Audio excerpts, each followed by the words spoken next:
جونيور أجاي. اعتراض من لاعبي طلائع الجيش.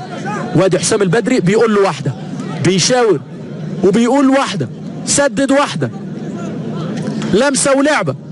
الاهلي هيتصرف فيها ازاي؟ هل نشوف جمله؟ هل نشوف تسديده؟ هنشوف.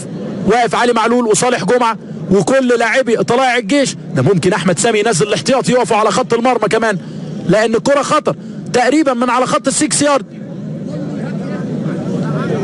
هنشوف حكم اللقاء واعتراضات.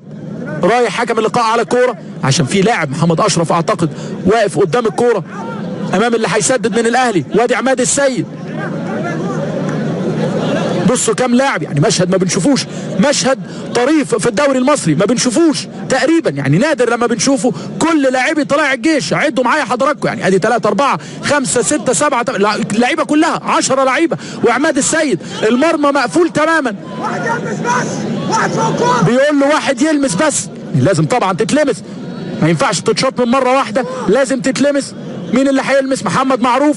لعيبه الاهلي عملوا كونسولت هم كمان على ال6 يارد. فرصه خطر للاهلي. شفنا في هذا المرمى ضربه الجزاء لاحمد عيد عبد الملك والتصدي لشريف اكرامي، لكن الكره المطالبه من محمد معروف. مين هيلمس؟